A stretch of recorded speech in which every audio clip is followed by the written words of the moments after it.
Hello, and welcome to the Designing Impactful Innovation podcast, where we explore the world of product design, simulation, and manufacturing. In each episode, we'll hear from experts and learn about how they are using the 3D Experience platform on the cloud to innovate and create positive change. Today, we're starting a 2-episode series, From Design to Deployment, a robot provider's digital journey. In this first episode, we'll be hearing from an expert in robotics, and in the next episode, we'll focus on Suits, a robotics startup in the textile handling sector. Let's listen to Arvind Krishnan, industry analyst at Lifecycle Insights, and Michael Meyer, our industrial equipment industry sales strategy expert at Dassault Systems. So, Michael, good evening and welcome to today's podcast. Can you first introduce yourself to our audience, please? Yeah, of course. Thank you very much. So, hello to everybody. My name is Michael Meyer. I'm 54 years old, and I'm a member of the industrial equipment industry division in Dassault Systems. As a director of sales and business development, I'm responsible for the global IE industry segment, robotics and machining. Of course, main focus is on robotics. The last almost 25 years, I was fascinated about the industrial automation industry and worked in different positions for key players there. So, like in automation fields of sensorics and safety for company Leutze, and in the robotics for companies like the Japanese Yaskawa and the German KUKA company. Finally, in mid 2019, I moved to Dassault Systems to drive the global business development of that huge growing robotics market. Why growing? Just the point, as we all know, faced with a more and more dramatic labor shortage, especially in Europe and Japan, but also seen coming in the Americas region and China, there is no other choice than to automate partly work tasks, which are manually done today. Yeah. So we are talking about the 4Ds in the industry, in the robotics industry: dirty, dangerous, demanding, and dear, costly jobs. Also pressured painfully by supply chain issues the last 2 years based on the COVID-19 pandemic, re- and nearshoring in the US or Europe became an intensive discussion. And a third interesting trend, I would say, ends in an automation need, is based on the individualization megatrend, to personalize consumer goods, which makes a highly flexible, module-based, reconfigurable production necessary. So we call this the flex factory of the future within the industry 4.0, which is in the meantime well known. The new robotics technologies enable manufacturers to go consequently, or have to go consequently, that way now. That was an impressive introduction, Michael. So, you gave us really the need for why robotics industry is growing. Maybe if you can, for our audience, give a general overview of the industry as it stands today. Specifically, if you can talk about the role of startups in the robotic industry, that would be quite interesting. Yeah, of course, can do this. So, let's have what is the basic situation in robotics worldwide today. So, I would say have a short look onto the IFR, the Industrial Federation of Robotics 2020 report. There are some facts I would say worth to name. There were more than 500,000 robots installed in 2021. The existing stock of running robots worldwide is about 3.5 million robots in operation. This means about 7 to 8% annual growth for industrial robots for the next years. For that new collaborative, these flexible and economical robots covering mainly handling tasks, we see, or the IFR see, a growth of 20 to 30% is expected to coming years. This means in revenue, 1.2 billion US dollar in 2021 to 10 billion US dollar in 2027. About the regions, Asia covers the main global share with about 74%, which is huge. Yeah, China alone 51%. The Europe covers 16%, and the North American markets 10%. So traditional suppliers focus till now to the industries where robotics started. This means automotive. This means fully automated body in white welding and painting shops. The next industry was the electronics industry, mainly in Asia, to cover boring jobs done by 10,000s of workers to improve quality mainly. Following then by the metal machinery industry, for example, machine tending applications done by robots. And now with the new robot technologies, with self-training robots enabled by dramatic developments in artificial intelligence, with specialized robotics gripper technologies, with self-navigating mobile robots running on the production and warehouse floors to transport goods, and with a wide range of products and suppliers which are existing now and developed during the last 5 to 7 years. Just next important industries are knocking now at the robotics door.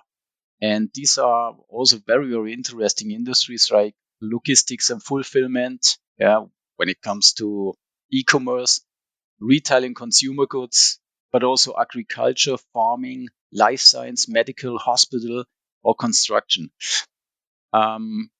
As an example, to give you, Amazon installed almost 500,000 mobile robots running in their distribution centers worldwide.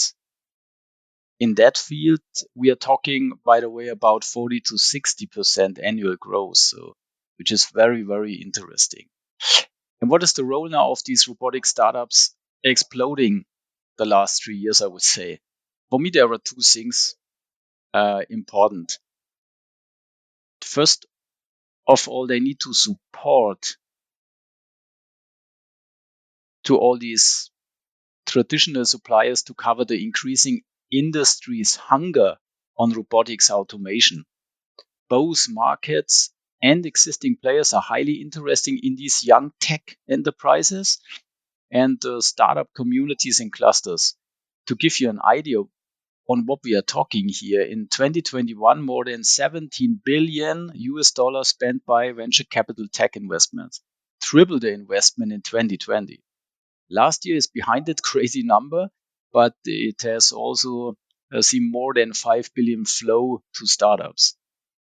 The second point is the specific task for the startups is to stronger investigate, develop on advanced robotics. Means mainly how to make the robots really clever, to open new fields by solving manual tasks in niche markets. For instance, to guarantee a high automation degree as a basis demand to bring production back to home, like the textiles industries from Bangladesh or China. For example, a startup from a former colleague of mine, Michael Frede. Company, a startup name is Robotextile. Its robot cells takes over the automated destacking of textile fabric layers for sewing pants economically and safe. So it's very interesting. Very new, interesting fields. Yeah. Oh, interesting, Michael. Indeed. Traditionally we've been really thinking of robots being very active in automotive industries, things that general people assume that robots do well, like welding, painting, etc. But it's really interesting to know how they have expanded way beyond their traditional automotive, now towards even textile. That was interesting. And the second point you made is about the amount of money venture capitalists are willing to spend in this particular industry. That kind of tells you how the growth is So that's $17 billion in 2021. That really sums it up nicely. And 2022 wasn't as good, but wasn't bad either, considering that there've been a significant slowdown in the markets. But Yep. very interesting perspective, Michael. Very interesting. You know, we will dwell a little bit on the startups. Mm. It's very interesting that these startups are there in the robotics industry. They have clever ideas. You mentioned Robotextiles, a company that you probably know a little bit better. And they're very eager to commoditize or productize their new ideas. I mean, but it does not sound as easy. Am I correct? What challenges do you see startups in this industry are currently facing? Yeah, Arvind, I would say nothing is easier. So you cannot sell just the idea. Investors of the startups, they want to see the proof of your idea, of the technology, and the product in operation at the end. This is also a point that young tech startups are mainly struggling when just focusing on this interesting technology, but do not see that they have to sell at the end the final product. And from these investors, normally you get a time of about 1.5 years, probably 2 years. So really different to the past, by the way, and dealing today with these highly dynamic markets. And just to focus on interesting and cool technology is not enough. There should be a clear focus on market segment and the potential of the market and where it is. And the pilot customer should exist close to your office, by the way. Faced with these concrete challenges, this means for me, when it comes to development, you need to find an office. Yeah. You need to find rooms, get the IT infrastructure, the engineering and simulation testing tools, the hardware, and of course, find the resources for the software development, for the hardware development, for the electrical development, for the testing engineering, and bring all together, no matter where they are based. Save your R&D budget, save hardware test prototypes, save time, how to involve pilot customers to get the important tech feedback from them early enough. These are all questions you're faced for the development. When it comes to pre-sales activities, also lots of challenges. You need to start early enough. Your market should be prepared before producing the first batches. And then how to create the marketing material, how to show the idea to customers and communicate with them in parallel to the ongoing development faced with permanent changes. The next challenge when it comes to production, and this is combined with high invest, find partners for first productions close to your startup's location would be good. Where should be the production site for serious production then, and how to set it up, how to communicate with them and control them, how to make the best quality sure, and find the right and experienced, well-skilled resources here. And then when it comes to after sales and service, are you able to offer this to end users? For example, which running your innovation, your solution in their production site 24/7. How to find the skilled technicians, how to clarify the service stock, the spare parts. Yeah. And at the end, which is maybe more important for your development and for the startup as a company, to get the data feedback for the product improvements. So these are lots of challenges. I'm sure I'm not at the end. So they are faced with some more challenges, but yeah, of course it is not that easy. Okay. So clearly, you mentioned that robotic startups. Mm. It's not extremely easy for them to scale and become successful, and you also Yep. kind of enumerated all the challenges that comes. First comes with the development of the product. Ideas into products mean two different things. Thanks for bringing that out. But a successful company needs to worry about sales, production, after sales support, service, etc. I think they were very valuable points that most startups might have trouble getting on with, right?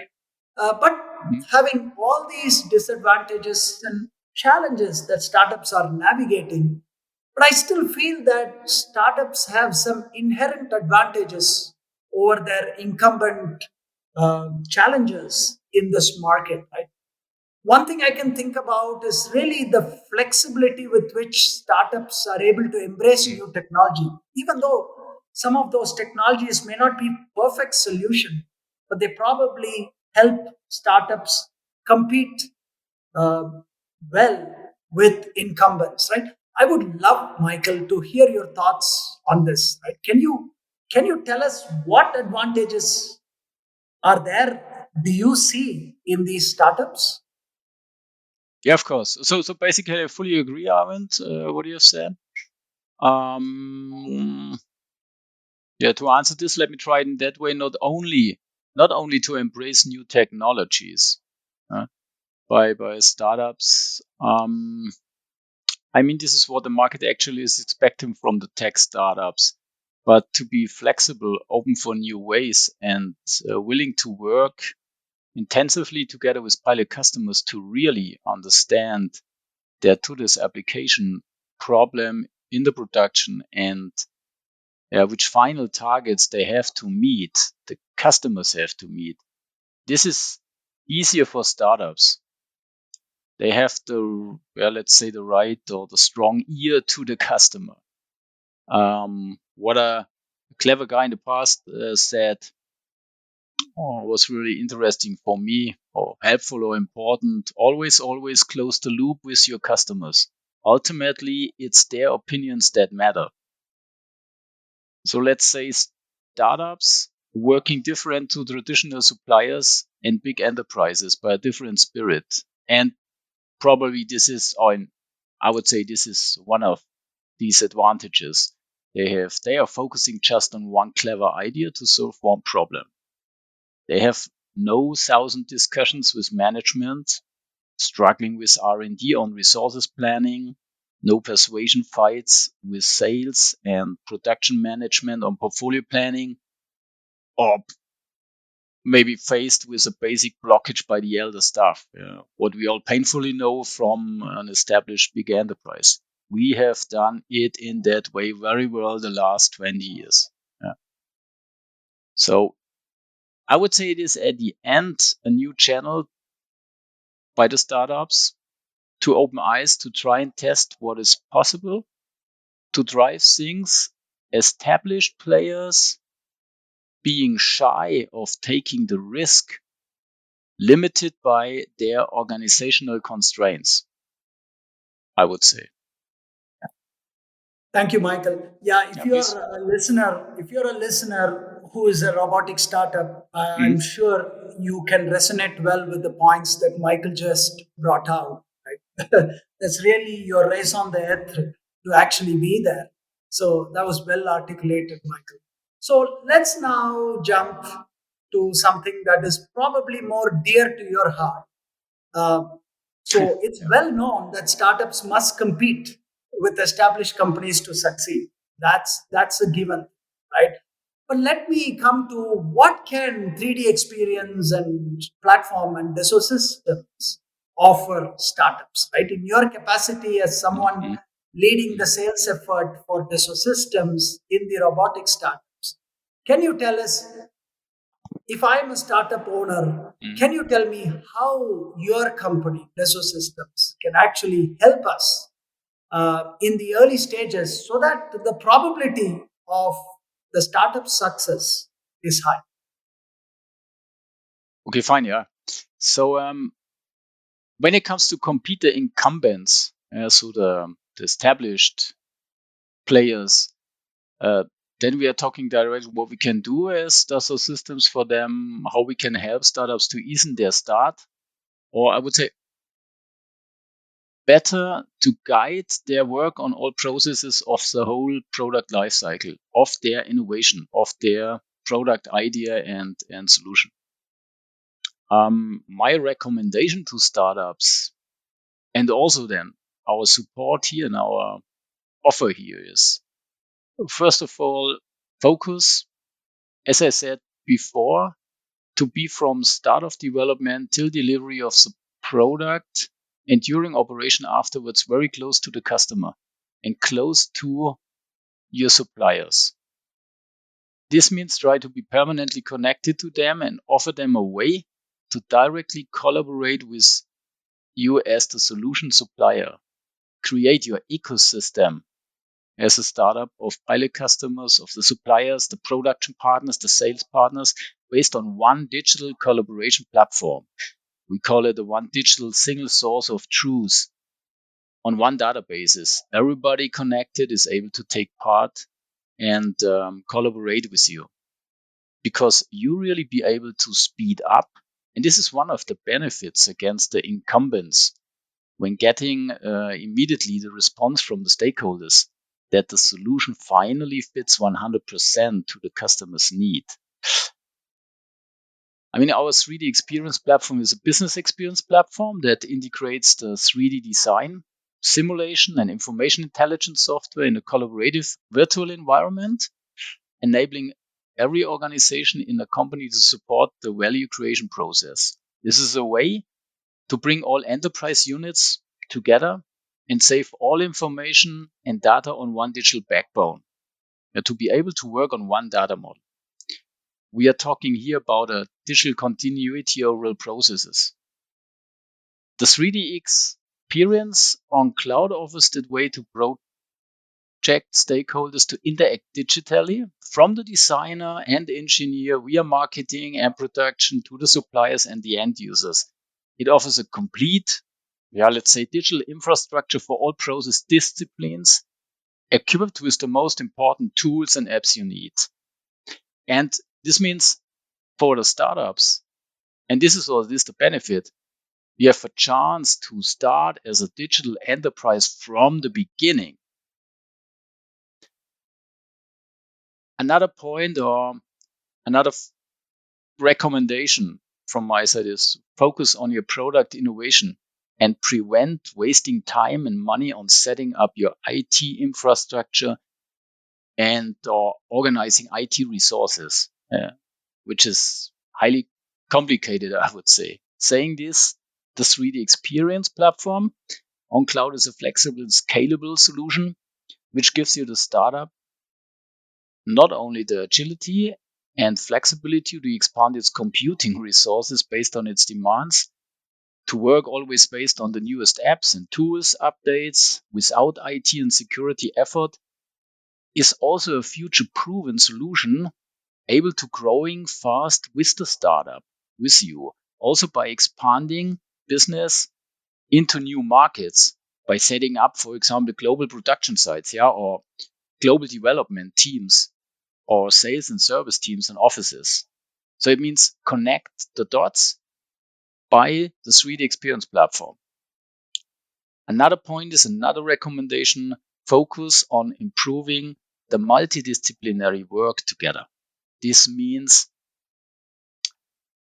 for mechanical development, for electrical development, for software development, for the service department, for the manufacturing engineering within the company. The 3DX allows here is to do it in real time for all processes, end to end, and accelerates here with then dramatically your innovation, your product development. Benefit for the startups, there are no existing silos like we see it usually today at the bigger enterprises. And a last point is focus on reducing resources and money for hardware test in each development test. Work, test, and simulate based on a virtual twin of the product, the requirements, traceability of the system, the design engineering, the virtual twin of the machine application, and the virtual twin of the production line. By help of that virtual twin, you can move test scenarios into the virtual world fully free to modify, change, and prototypes be reduced onto a minimum at the end. The product will be digitally tested and failures can be simulated and analyzed in real time. So these Excellent. I would say these are points what I would say is important for me when it comes to a startup. And so these are solutions, or this is let's say our offer to this, also to these startups. Yeah. Excellent point, Michael. Excellent. If I just summarize a few things that hit my ears, if I must say, is first is being from day one you can actually be a digital enterprise throughout your life cycle. That 3D experience offers that. You also mentioned how IT resources, startup leaders don't want to spend a lot of money, effort, and time on IT infrastructure. Certainly, easing that is a big advantage for startups. So, also the ability to do multidisciplinary work together. We all know that the robotics, the whole idea of conceiving and then bringing a product to the market is not just one discipline. The ability to work for all disciplines to work on one platform was indeed interesting. And finally, you mentioned virtual twin, or the others in the industry might know it as digital twin. The ability to start with a digital twin or a virtual twin right from day one presents some very interesting advantages. So, this concludes our podcast for today. I want to thank Michael for your valuable insights. And, yeah, please, you're welcome. Yeah, it's a pleasure for me, Arvind. Yeah, thank you. Thank you for listening to Designing Impactful Innovation. Stay tuned for the next episode where we'll be talking to Tim Dirks, CTO and co-founder of Suits, a robotic startup specialized in automated textile handling. To find out more, go to 3ds.com/cloud. Don't forget to subscribe for more insights and stories from our guest experts.